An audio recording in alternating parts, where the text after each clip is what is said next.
المرسلین پر بھی محمد مصطفیٰ صاحب الاولاد کی رحمت ہے. حضور کی رحمت کے صدقہ سے اللہ فرماتا ہے واللہ یختص برحمتہ من یشاء، میں اپنی رحمت کے ساتھ جسے چاہتا ہوں خاص کر دیتا ہوں. تو رحمت حضور ہے، تو اللہ نے نبیوں اور رسولوں کو خاص کیا، تو کس کے ساتھ خاص کیا؟ اپنی رحمت سے. تو رحمت کون ہے؟ حضور. لہذا انبیاء اور مرسلین خاص ہوئے تو حضور کی رحمت کے صدقہ سے، اور قیامت تک اولیاء کاملین خاص ہوتے ہیں تو حضور کی رحمت کے صدقہ سے. رسول معظم رحمت عالم شفیع الامم صاحب الجود والکرم محمد اکرم صلی اللہ علیہ وسلم حضور کی امت کے عرفاء کاملین اکملین اور مکملین کو اس قدر زبردست مقام رکھتے ہیں، اس پائے کے وہ کاملین ہیں کہ حضور نے فرمایا علماء امتی کانبیاء بنی اسرائیل، میری امت کے عالم بنی اسرائیل کی نبیوں کی مثل. ان علماء سے مراد علماء ظواہر نہیں، مسیطہ ہے مولوی نہیں بھائی. حضور نے فرمایا العلماء وارثۃ علوم الانبیاء، علماء انبیاء کے علوم کے وارث ہیں. العلماء، یہاں پہ کئی عربی دان بیٹھے ہوں گے، میں تو طالب علم ہوں. العلماء یہ الف لام معرفہ ہے. معرفہ کسی چیز کسی جملے کو خاص کرنے کے لیے الف لام آتا ہے. یہاں پہ ہے العلماء وارثۃ علوم الانبیاء، وہ خاص قسم کے علماء ہیں جو انبیاء کے علوم کے وارث ہیں. یہاں پہ معرفہ علماء کا حکم ہے، نکرہ مولویہ کا حکم نہیں. العلماء وارثۃ علوم الانبیاء، خاص قسم کے علماء ہیں جو انبیاء کے علوم کے وارث ہیں. وہ علماء کون ہیں؟ وہ علماء ربانی ہیں، وہ اولیاء کرام ہیں، وہ بزرگان دین ہیں، وہ علی حجویری ہے، وہ معین الدین اجمیری ہے. یہ جو عرفاء کاملین اکملین مکملین یہ اس زمرہ میں شامل ہے. عاشق و معشوق کی لفظوں کی اس کو کیا خبر؟ عاشق و معشوق کی لفظوں کی اس کو کیا خبر جو میانے زمرہ مشتاق شامل نہیں. رسول پاک صاحب الاولیاء صلی اللہ علیہ وسلم حضور کی چھٹے آسمان پہ موسیٰ علیہ السلام سے ملاقات ہوئی. موسیٰ علیہ السلام نے عرض کی یا رسول اللہ صلی اللہ علیہ وسلم، آپ کی یہ حدیث ہے علماء امتی کانبیاء بنی اسرائیل؟ حضور نے فرمایا حدیث ہے. اور جناب غوث پاک شہنشاہ بغداد سر الاسرار میں آپ فرماتے ہیں ان علماء سے مراد علماء ربانی ہیں، یعنی اولیاء کاملین ہیں. یعنی حضور نے فرمایا میری امت کے اولیاء انبیاء کی مثل. اور یہ کسی اور نے نہیں فرمایا، یہ ہمارے رسول نے فرمایا، یہ شارع علیہ السلام نے فرمایا، یہ مخبر صادق نے فرمایا، یہ شریعت کے بانی اور مبانی نے فرمایا. کیا شریعت قرآن میں ہے؟ طریقت نہیں ہے؟ یا قرآن میں معرفت نہیں ہے؟ یا قرآن میں حقیقت نہیں ہے؟ اللہ فرماتا ہے بلا رتب بلا یابس الا فی کتاب مبین. کوئی فضل چیز کوئی تر چیز قرآن ایسی نہیں ہے جو قرآن میں موجود نہ ہو. ایک صحابی کا اونٹ گم ہو گیا تو وہ قرآن کے اوراق کھولنے لگے. کسی نے کہا یا حضرت اونٹ آپ اپنا جا کر تلاش کریں. آپ نے فرمایا یار اپنا اونٹ کی تلاش کر رہا اپنے یار. وہ کیسے؟ فرمایا اس میں لکھا ہوا ہے میرا اونٹ فلاں جگہ پر ہے. انہوں نے تلاش کر لیا تو سب کچھ ان کے پاس ہے، آئیے اپنے آپ. تو ہر چیز اگر کچھ چیز ہر چیز قرآن پاک میں موجود ہے تو کیا طریقت قرآن میں موجود نہیں ہے؟ اللہ فرماتا ہے افتؤمنون بالبعض الکتاب وتکفرون بالبعض. میری بعض آیات کا تم اقرار کرتے ہو، بعض کا انکار کرتے ہو. ایسا ہرگز نہ کرو، میری تمام آیات بینات کا اقرار کرو. لہذا قرآن میں شریعت محمدی ہے تو قرآن میں حقیقت رسول بھی ہے. رسول پاک صاحب الاولیاء صلی اللہ علیہ وسلم حضور علیہ السلام جناب نے ارشاد فرمایا ہاں میری یہ حدیث ہے علماء امتی کانبیاء بنی اسرائیل. اس حدیث کی عالم اربعہ میں تصدیق ہو چکی ہے کہ یہ سچا حدیث ہے. تو جناب موسیٰ علیہ السلام نے عرض کی یا رسول اللہ صلی اللہ علیہ وسلم حضور آپ کی امت میں کوئی ایسا ولی ہے جو میری مثل ہو؟ حضور نے فرمایا نعم، اور امام غزالی. تو امام محمد غزالی کی مخاطب ہو گئی. تو موسیٰ علیہ السلام نے فرمایا مسعود کریم کیا بولے کیا اے بیٹے کیا نام ہے تمہارا؟ تو آپ نے فرمایا محمد بن محمد بن محمد الغزالی۔ موسیٰ علیہ السلام فرمایا بیٹا میں نے تمہارا نام پوچھا ہے، تمہارے باپ دادا کا نام نہیں پوچھا۔ امام محمد غزالی بولے، یہ دو بھائی تھے، امام احمد غزالی اور امام محمد غزالی، جو کیمیاء سعادت اور احیاء العلوم، یہ جو مکاشفۃ القلوب یہ کتابیں یہ احمد غزالی کی ہیں، یہ محمد غزالی کی بات ہو رہی ہے۔ حضرت امام محمد غزالی رحمۃ اللہ علیہ آپ نے فرمایا کیا حضرت جب اللہ نے آپ سے پوچھا تھا وما تلک بیمینک یا موسیٰ، اے موسیٰ تمہارے دائیں ہاتھ میں کیا ہے، تو آپ نے فرمایا تھا قال ہی عصای اتوکل علیہا واحش بہا علی غنمی ولی فیہا معارب اخری، یا الہی میرے ہاتھ میں عصا ہے، میں اس کے ساتھ پتے جھاڑتا ہوں، میں اس کے ساتھ بکریاں چراتا ہوں، میں اس کے ساتھ بڑے بڑے کام کرتا ہوں۔ اتنا لمبا جواب کیوں دیا؟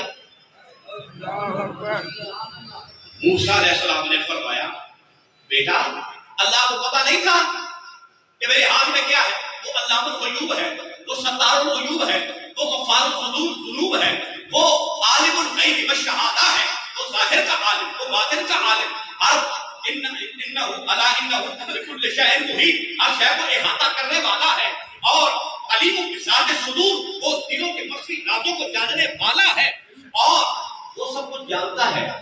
اس نے مجھے سوال کیوں کیا؟ جب وہ جانتا تھا کہ میرے ہاتھ میں ایسا، سوال کیوں کیا؟ سوال اس واسطے کیا کیونکہ اللہ تعالیٰ میرے ساتھ ہم کلام ہونا چاہتا تھا، کیونکہ من کلم اللہ موسیٰ تکلیما، موسیٰ علیہ السلام نے اللہ سے کلام کیا، کلام کرنا چاہتا تھا۔ میں نے اس لیے جواب لمبا دیا کہ جب تک جواب دیتا رہوں گا میں اللہ کی کلام سے مستفید رہوں گا۔ معنی امام محمد غزالی بولے، آپ نے فرمایا تو پھر میں نے اس لیے جواب لمبا دیا ہے جب تک جواب دیتا رہوں گا میں حضور کے دیدار سے سبحان اللہ، میں حضور کے دیدار سے مشرف رہوں گا، اس لیے میں نے جواب لمبا دیا ہے۔ اسی وقت موسیٰ علیہ السلام خاموش ہو گئے اور جناب رسول پاک صلی اللہ علیہ وسلم حضور علیہ السلام نے اپنا دست حق پرست موسیٰ علیہ السلام کی پشت پر جناب امام غزالی کی پشت پر رکھا اور فرمایا اس وقت امام غزالی نبی ہے ادب کا، تو امام محمد غزالی خاموش ہو گئے۔ پھر جب امام محمد غزالی پیدا ہوئے تو ان کی پشت پر محمد عربی صلی اللہ علیہ وسلم کے دست حق پرست کا نشان موجود تھا۔ یہ حدیث کی تصدیق عالم اربعہ میں ہو چکی کہ حضور کی امت کے عرفاء کاملین احمدین مکملین کو بہت زبردست مقام رکھتے ہیں اور حضور کے نائب اور غلام ہیں، اور ان کی خدمت میں جانا، ان کے مزارات میں جانا وہ ایسا ہے جیسے محمد مصطفیٰ کے نور سے منور ہو گیا۔ سبحان اللہ، تکبیر، اہل سنت۔ اللہ نے فرمایا نا الف بربکم، یہ ازل میں آواز آئی، تمام ارواح کو جمع کیا اور حضور کی نعتیں پڑھنے کے بعد حضور کی نعت پڑھی، اللہ نے حضور کا قصیدہ پڑھا، قیامت کو بھی اللہ حضور کا ہی قصیدہ پڑھے گا، اللہ حضور کی نعت پڑھے گا، حضور اللہ کی حمد کریں گے۔ حضور نے فرمایا انا اوٹی کو جوامع الکلم، مجھے جامع کلمات عطا کیے گئے، جامع کلمات عطا کیے گئے۔ حضور نے فرمایا ہم ایسی حمد کریں گے رب تعالیٰ کی کہ ازل سے ابد تک کسی نے نہ کی ہوگی، اور اللہ تعالیٰ حضور کی ایسی نعت پڑھے گا جو ازل سے ابد تک کسی نے نہ پڑھی ہوگی، اور اللہ حضور کی نعت کا حق اللہ کے سوا ادا کو نہیں کر سکتا، اور اللہ کی حمد کا حق حضور کے علاوہ کوئی نہیں بیان کر سکتا۔ تو کیسے کہا غالب نے، غالب سنائے خواجہ مجددا گداس دین کا ذات پاک مرتبہ دانے محمدہ، خدا کیا ہے محمد مصطفیٰ کے علاوہ کوئی نہیں جانتا، اور محمد مصطفیٰ کیا ہے خدا کے علاوہ کوئی نہیں جانتا۔ حضور نے فرمایا یا ابا بکر لم یعرف فی حقیقتی غیر ربی، اے ابو بکر میری حقیقت کو خدا کے سوا کوئی نہیں جانتا، میری حقیقت کو خدا کے سوا کوئی جان ہی نہیں سکتا۔ اور فرمایا لما اللہ ہے وقت لا یسمنی فیہ ملک مقرب ولا نبی مرسل، میرے اوپر ایک ایسا وقت خاص ہے جس میں نہ کسی نبی کی گنجائش ہے، نہ کسی رسول کی گنجائش ہے، نہ کسی فرشتے مقرب کی مجال ہے، وہاں دم مارے وہاں وہ ہے یا میں ہوں، دوسرا دیتا ہی تو خلائق پاؤں، پہن آیا خود دھوتا پہن چوتا، آپ احد آیا بن احمد میم دا کر کے عہدہ پر خود دھولا، عاشق پاک رسول اللہ نے جھوٹے عشق ہنڈولا رحمت جھولا، غلام محمد فاسق دھلے جاگتے نے رولا جاہر اللہ نے فرمایا آلست تو رب پہ کون، کیا میں تمہارا رب نہیں ہوں؟ ساتھ نے جواب دیا قالو بلا، تو ہمارا رب ہے۔ یہ جتنے بھی حضرات یہاں موجود ہیں کسی کو یاد ہے کہ وہ آواز کیسی تھی؟ یاد نہیں، سنی تو ہے، سنی تو تھی نا، سنی تو تھی، پتہ نہیں کہ وہ آواز کیسی تھی۔ اسے انحد کی آواز کہتے ہیں۔ یاد نہیں کہ وہ آواز کیسی تھی جو ہم نے جواب دیا تھا قالو بلا، یہ قرآن ہے، جواب دیا تھا نا، یاد نہیں، جس کو یاد ہے وہ ولی ہے۔ ہم ان کے پاس کیوں جاتے ہیں کہ ہمیں بھی وہ یاد کرا دے۔ یہ لوگ اس وقت بھی باشعور تھے جس وقت انہوں نے رب کی آواز سنی، کیونکہ جو نبی ہے وہ عدلی نبی ہے، جو ولی ہے وہ عدلی ولی۔ آواز سنی، پہچانی، پھر اس کا جواب دیا۔ انہوں نے وہاں پر آواز سنی بھی، پہچانی بھی، یہ کیا ہے اس کا جواب بھی دیا۔ اس وقت عالم ارواح میں یہ لوگ باشعور تھے۔ جب یہ باپ کی پشت میں آئے تو باشعور تھے، جب یہ ماں کے رحم میں گئے تو باشعور تھے، جب یہ دنیا میں آئے تو باشعور تھے، جب یہ قبر میں گئے تو باشعور تھے، جب یہ حشر میں آئیں گے تو باشعور ہوں گے۔ ہم ان کے پاس جاتے ہیں کہ ہمیں بھی شعور عطا کر دے۔ سبحان اللہ، قطب الدین بختیار کاکی رحمت اللہ تعالی علیہ، وہ ماں لے کر گئی کہ جی استاد صاحب اس کو قرآن پڑھائیں، تو جب اس نے کہا جی بسم اللہ الرحمن الرحیم تو آپ نے فرمایا سبحان الذی اسری بعبدہ لیلا من المسجد الحرام الی المسجد الاقصی۔ تو استاد صاحب ڈر گئے، انہوں نے کہا یہ کیا ہوا؟ آپ نے فرمایا استاد جی میں 15 سپارے ماں دے پیٹ دے وچ حفظ کر آیا۔ کیسے یہ لوگ اپنی ماں کی پیٹ میں ہوتے ہیں، ایک جہاں ماں کی پیٹ میں جاری ہے، ایک جہاں اس جہاں سے اگلے عالم برزخ میں جاری ہے، وہ جیسے ماں کے پیٹ میں بغیر سانس کے زندہ ہوتے ہیں، باشعور ہوتے ہیں، ایسے ہی وہ قبر میں بھی زندہ ہوتے ہیں اور باشعور ہوتے ہیں۔ سبحان اللہ۔ اور وہ ہر ایک کی اعمال و ذات کو سنتے ہیں، ان کی استدلال کرتے ہیں، اور ان کی افکار، ان کے اوصاف، ان کے آثار، ان کے افکار، ان کے مصائب جانتے ہیں اور پہچانتے ہیں، اور پھر وہ ان کی امداد کرتے ہیں۔ اور رسول پاک صاحب الاولاق صلی اللہ علیہ وسلم، حضرت میرے دادا پاک حضرت امام پاک امام جمی سرکار، آپ نے فرمایا مگس بھی گرچہ آ جائے ولی کے زیر سایہ میں، مگس بھی گرچہ آ جائے ولی کے زیر سایہ میں، تو وہ بھی رشک غماؤ دائرے افلاک ہو جائے۔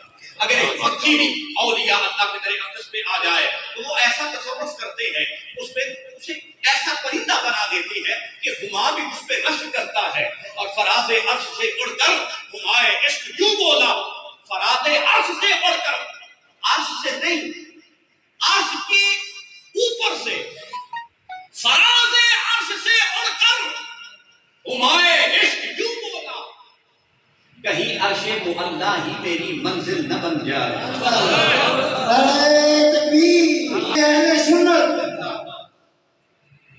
گھبرائے نہیں، ابھی تو عشق کی فتوے جاری ہو گئے، آئے وقت میں کوئی نہیں، اس کے فتوے سننے کا موڈ ہے۔ بسم اللہ چلو جی، رسول پاک صاحب صلی اللہ علیہ وسلم، حضور مدینہ، سرور قلب و سینہ۔ بھائی یہ دو ہستیاں میں آپ کو باتیں کر کے بات ہے۔ امام اہل سنت امام احمد رضا خان صاحب بڑے ہو، فتاوی لکھیا لکھا، شریعت کے فتوے جاری کیے۔ یہ دو ہستیاں ہیں جنہوں نے فتوے جاری کیے شریعت کے، اور حضرت نور ظہور محمد، حضرت پیر سائیں غلام محمد پاک قادری اصطلاح امام جنگی، آپ وہ ہستی ہیں جنہوں نے حقیقت کے فتوے جاری فرمائے۔ دو تین میں اور پیش خدمت کر دیتا ہوں. رسول پاک صاحب الاولاق صلی اللہ علیہ وسلم حضور کے چند صحابہ بازار میں آ رہے تھے. ایک صحابی اپنے گھر کے دروازے کے سامنے کھڑا ہے. اس نے پوچھا کدھر جا رہے ہو؟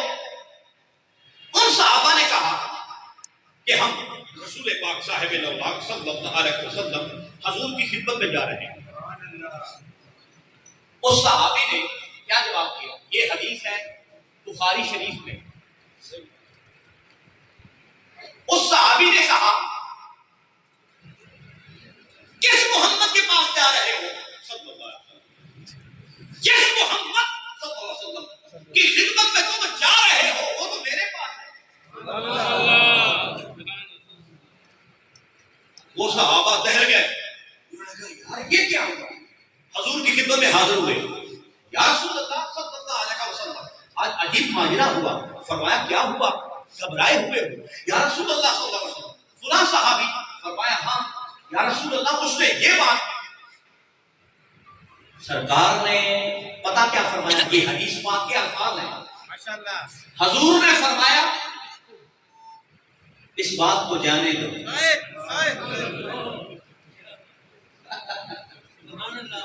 ذرہ پر حضور کی بے ادبی اللہ برداشت نہیں کرتا اور فرماتا ہے تب بد جانا ابھی لاہب اب تیرے ہاتھ انار ہو. تمہاری یہ مجال میرے معمول کی گستاخی کر رہا ہے. اور اللہ نے گالی نکالی قرآن میں. سنے اللہ نے فرمایا انا اعطیناک الکوثر فصل لربک وانحر ان شانئک هو الابتر. میں نے اپنے معبود کو کوثر عطا کیا. فصل لربک وانحر اپنے رب کے لیے نہر فرمائے. پھر کیا فرمایا؟ ان شانئک هو الابتر. جو میرے معبود کی شان کا منکر ہے وہ ابتر ہے. ابتر کسے کہتے ہیں؟ ایک ہوتا ہے بد جیسے کتا ہے بلا ہے.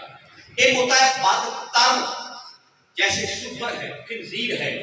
یہ بدتر ہے. بد سے بھی بدتر ہے. اور جو بدتر سے بھی بدتر ہو اسے ابتر کہتے ہیں. اور اللہ نے فرمایا ان شانئک هو الابتر. جو میرے معبود کا گستاخ ہے وہ بدتر سے بھی بدتر ہے. یہاں کوئی فتویٰ جاری نہیں ہوا کیونکہ یہاں پہ خیریت کریں عشق کا فتویٰ جاری. حضور کی حدیث ہے استغفر قلبک ولو مفتاح المفتون. اپنے دل سے فتویٰ دے مفتی چاہے جو فتویٰ دے. ایک صحابی آیا یا رسول اللہ صلی اللہ علیہ وسلم حضور میں آپ کو سجدہ کر دوں؟ جب درخت سجدے کرتے ہیں جانور سجدے کرتے ہیں یا رسول اللہ ہمارا دل مچلتا ہے کہ ہم بھی جناب کے قدموں پہ بیل ہو جائیں. حضور نے فرمایا نا سجدہ جائز نہیں. اگر سجدہ جائز ہوتا ہم ہر عورت کو حکم کرتے کہ وہ اپنے خامدوں کو سجدہ کرے اپنی مجاز خدا کو سجدہ کرے. لہذا سجدہ جائز نہیں. ایک صحابی آیا یہ حدیث پاک ہے. اس نے پوچھا نہیں کہ حضور میں سجدہ کروں کہ نہ کروں. وہ آتے ہی سجدہ ریز ہو گیا. پاؤں پہ ان کے سجدہ کیوں کرنوا نہیں ہے جن کی طفیل آدم مسجود اسفیہ ہو. میرے لیے مبارک اے عشق شاہ خوباں صاحب تمہیں سلامت وہ آپ کا خدا. وہ پاؤں پہ سجدہ ریز ہو گیا. حدیث پاک ہے رسول پاک صاحب الاولاق نے اسے منع نہیں فرمایا. شاہ علیہ السلام مخبر صادق شریعت کے بانی مبانی محمد عربی سید المرسلین امام الانبیاء محبوب رب العالمین نے اسے منع نہیں فرمایا. کیوں؟ جس نے پوچھا شریعت کا حکم لاگو ہو گیا. جس نے پوچھا نہیں اس نے دل سے پوچھا دل پر شریعت کا کوئی حکم نہیں.